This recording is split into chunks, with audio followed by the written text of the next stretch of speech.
खुदा के प्यारे लाखों के तादाद में नौजवानों की कुर्बानियां हुई, लाखों की तादाद में बूढ़े अपनी जान के ऊपर खेल के पाकिस्तान को वजूद में लाए। ये सिर्फ कायद आज़म रहमतुल्लाह तआला अलैह को परवरदिगार के प्यारे रसूल का इशारा हुआ था। ये पाकिस्तान ऐसे बात वजूद में नहीं आया, पाकिस्तान को परवरदिगार के प्यारे रसूल सल्लल्लाहु अलैहि वसल्लम का फिजान है। कायद आज़म रहमतुल्लाह तआला अलैह 1934 को बयान करते हैं कि मैं अपने हॉस्टल में लेटा हुआ था, मैं ख्वाब देखता हूँ कि मेरी चारपाई को कोई हरकत दे रहा है। कायद आज़म रहमतुल्लाह तआला अलैह कहते हैं मैं उठा, मैंने देखा, जब मैं देखता हूँ तो मुझे नजर कोई नहीं आता, नजर कोई नहीं आता।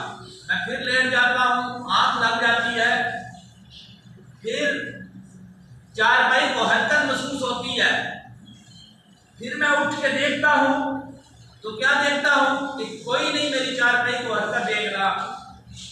कहते हैं मैं फिर लेट गया और मैंने तीसरी दफा फिर हरकत महसूस की। जब मैं तीसरी दफा उठा, सामने देखा कि कमरा जगमगा उठा है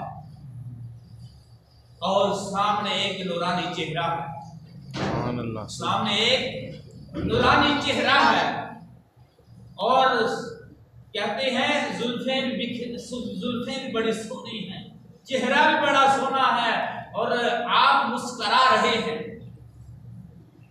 और वो जात कौन सी जात थी जो मुस्करा रही थी, जिसका चेहरा खिल रहा था, जिसकी जुल्फें अमरीक थी, वो सरकार की जात थी। कहते हैं मैंने सरकार का चेहरे पर दोहा देखा।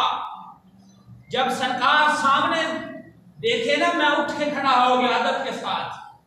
जब मैं उठ के खड़ा हुआ ना अदब के साथ, तो सरकार दो जहां सल्लल्लाहु अलैहि वसल्लम ने क्या फरमाया, कायद आज़म हिंदुस्तान वापस चला जा, तेरी मैं मदद भी करूंगा, पाकिस्तान बना के भी दूंगा। आज जो पाकिस्तान